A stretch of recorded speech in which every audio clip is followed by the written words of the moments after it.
वो बुत थे जिसे लोगों ने अपने हाथों से नहीं तराशे थे, बल्कि ये जीते जागते हकीकी इंसान थे।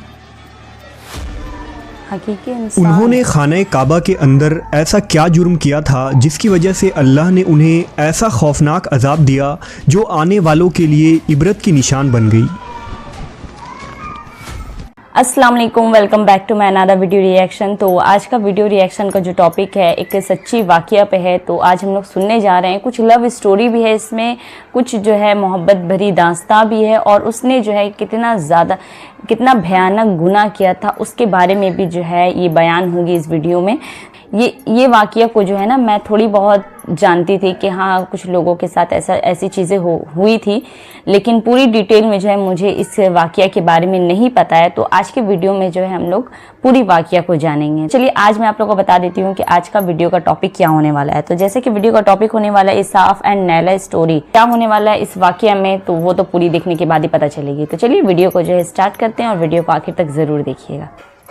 अरबों का एक मशहूर बुत जो सफ़ा और मरवा पहाड़ियों पर पूजा जाता था। ये वो बुत थे जिसे लोगों ने अपने हाथों से नहीं तराशे थे, बल्कि ये जीते जागते हकीकी इंसान थे। हकीकी इंसान। उन्होंने खाना काबा के अंदर ऐसा क्या जुर्म किया था जिसकी वजह से अल्लाह ने उन्हें ऐसा खौफनाक अजाब दिया जो आने वालों के लिए इबरत की निशान बन गई।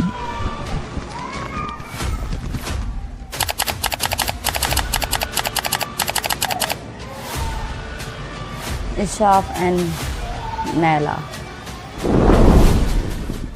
जब से खाना काबा तामीर हुआ तब से लेकर अब तक जिसने भी बैतुल्लाह की बेहुरमती की या बेहुरमती करने की कोशिश की तो अल्लाह ने उनका वो हशर किया कि रहती दुनिया तक इबरत का निशान बनकर रह गए, फिर चाहे वो दुनिया का ताकतवर बादशाह अबरहा और उसके हाथियों का लश्कर ही क्यों ना हो।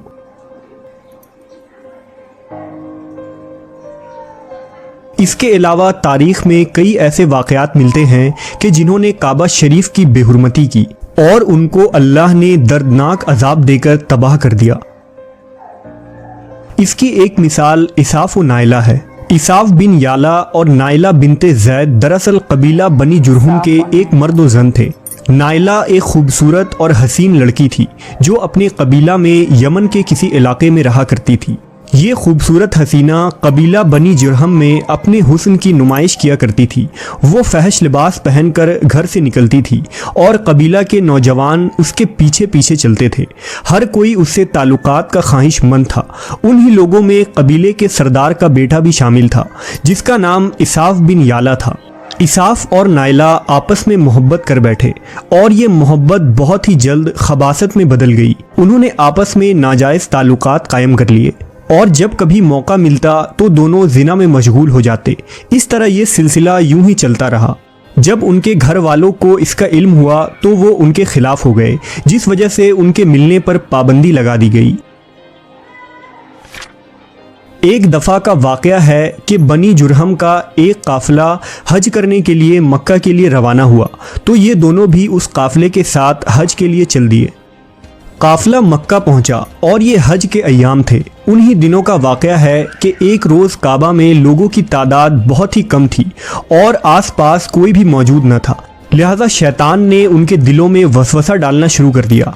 वो दोनों खाने काबा में दाखिल हो गए और इस तन्हाई के आलम में जिना करने लगे। उनके इस खबासत और काबा की बेहुरमती पर ज़मीन और आसमान कांप उठा। समुंदर की मौजें जोश मारने लगी और अल्लाह की तरफ से अजाब नाजिल हो गया। हुआ यूं कि जब वो खाना काबा के अंदर बदफेली कर रहे थे तो उसी वक्त उनकी रूहें कब्ज़ कर ली गई और उनके गोश्त पोश्त के जिस्म पत्थर के बनते चले गए। ये लम्हा इंतहाई खौफनाक और अजीबो गरीब था।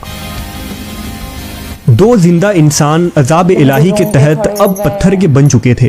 कुछ देर बाद जब बनी जुरहम के लोग काबा के करीब आए और बैतुल्लाह के दरवाजे को खोला तो दोनों बदबख्त बरहना हालत में पत्थर बने खड़े थे। वो ये समझ गए कि ये खबीस अल्लाह की मुकद्दस घर में किस जुर्म का इर्तिकाब कर रहे थे। लोगों ने दोनों के मुजस्समों को उठाया और बाहर लाकर ज़मीन में गाड़ कर उन्हें खड़ा कर दिया ताकि ये लोगों के लिए इबरत का निशान बना रहे। कुछ दिन गुजरने के बाद मक्का के लोगों ने इसाफ के बुत को उठाकर कोह सफ़ा के मकाम पर रख दिया और नाइला के बुत को उठाकर कोह मरवा के मकाम पर रख दिया। सफ़ा और मरवा दरअसल दो पहाड़ी हैं जो हरम काबा के बिल्कुल करीब ही हैं। उन्हीं दो पहाड़ियों पर चढ़कर और चक्कर लगाकर बीबी हाजरा अलैहिस्सलाम ने उस वक्त पानी की तलाश की थी जब हज़रत इस्माइल अलैहिस्सलाम शेर खार बच्चे थे और प्यास की शिद्दत से बेकरार हो गए थे। इसलिए ज़माना कदीम से ये दोनों पहाड़ियाँ बहुत मुक़द्दस मानी जाती थी और हाजी उन पर चढ़कर बड़े एहतराम और जज्बा अक़ीदत के साथ तवाफ़ किया करते थे। जब इसाफ और नाइला के बुत को सफ़ा और मरवा पर रखा गया तो उनकी सज़ा ये तजवीज़ की गई कि जो शख्स भी सफ़ा और मरवा पर जाए वो उन दोनों बुतों को एक एक जूता मारे। एक दो नस्लों तक तो ये अमल जारी रहा, फिर लोगों ने उन्हें जूतों के बजाय थप्पड़ मारना शुरू कर दिए और कुछ नस्लों बाद लोग उन्हें सिर्फ हाथ लगाया करते थे। इस तरह वक्त गुजरने के साथ लोगों ने उनसे इबरत हासिल करना कम और उनकी ताज़ीम ज़्यादा करने लगे। यहाँ तक कि एक वक्त ऐसा आया कि अरबों ने जाहिलियत की बिना पर उनको मोहब्बत की अलामत करार देना शुरू कर दिया और कबीलों में उन दोनों के इश्क की दास्तानों को फ़ख्र से बयान किया जाने लगा। आहिस्ता आहिस्ता ये मोहब्बत के देवी और देवता करार पाए। 5वीं सदी तक इसाफ और नाइला के उस बुत को अरबों के बड़े बुतों में शुमार किया जाता था जिनके आगे लोग सजदा किया करते थे और कुर्बानी भी चढ़ाते थे। हज़रत ज़ैद बिन हारिस रज़ी अल्लाह ताला अन्हु बयान करते हैं कि ज़माना जाहिलियत में जब मुशरिकीन मक्का बैतुल्लाह का तवाफ़ करते थे तो इसाफ और नाइला के उस बुत को छूते थे।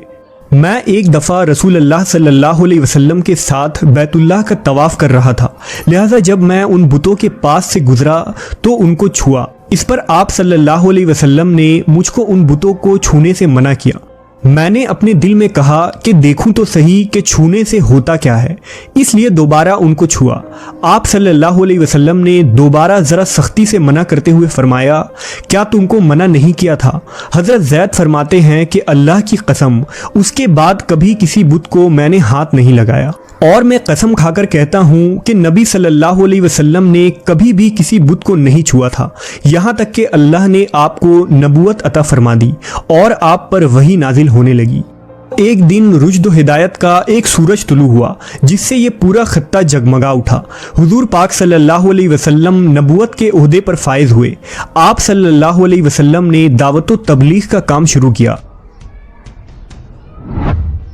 10 हिजरी में जब अल्लाह ने अरब में दीन इस्लाम को गालिब किया और मोहम्मद सल्लल्लाहु अलैहि वसल्लम ने मक्का फतह किया तो आप फतह के बाद हरम शरीफ में दाखिल हुए और आपने अपने भाई हज़रत अली के साथ मिलकर तमाम छोटे बड़े बुतों को तोड़ डाला।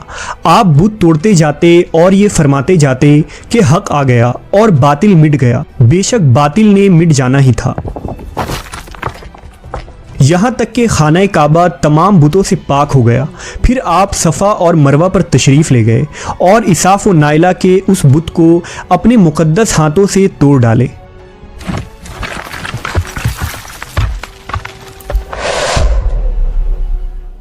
हमने देखा कि इसाफ और नाइला के इस बुत को लोगों ने बतौर इबरत सफ़ा और मरवा पर रखा था, लेकिन शैतान ने उन्हें ऐसा गुमराह किया कि वो उनकी पूजा करने लगे। सिर्फ यही नहीं बल्कि जिना जैसे बदतरीन जुर्म जिसे काबा शरीफ के अंदर किया गया था, लोग इस दास्तान को फ़ख्र के तौर पर बयान करने लगे। होना तो ये चाहिए था कि उनके इस बदफेली पर लानत की जाती, लेकिन अरबों ने इस गुनाह को दास्तान इश्क बना दिया और इसाफ और नाइला को एक रोल मॉडल के तौर पर पेश करने लगे। बिल्कुल इसी तरह आज के इस फितने भरे दौर में यही कुछ हालात नज़र आते हैं, जहां अगर कोई शख्स किसी तरह का संगीन जुर्म करे तो लोग उसे हीरो की तरह बतौर नमूना पेश करते हैं। फ्रीडम, आज़ादी ख्याल और लिबरलिज्म के नाम पर हर तरह की खबासत और बुराई को खूबसूरत अंदाज में पेश करके उसकी भरपूर तायीद की जाती है। अल्लाह रब्बुल इज़्ज़त से दुआ है कि अल्लाह हमें हर किस्म की बुराइयों और फितनों से महफूज रखे और शैतान लईन के वसवसों और चालों से हिफाजत फरमाए।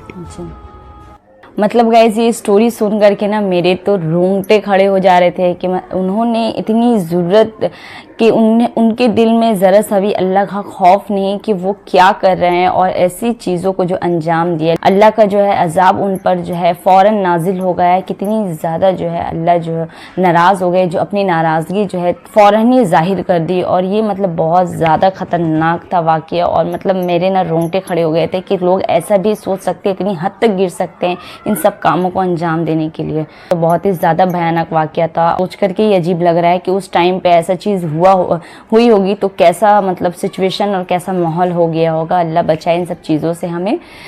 तो कैसा लगा आप सबको ये स्टोरी जान करके? तो आप अपनी राय जो है कमेंट सेक्शन में मेरे साथ ज़रूर शेयर करिएगा। तो आज की वीडियो यहीं तक का, फिर मिलते हैं एक नए वीडियो रिएक्शन में। तब तक के लिए अल्लाह हाफिज़। दुआ में ज़रूर याद रखिएगा। Bye bye.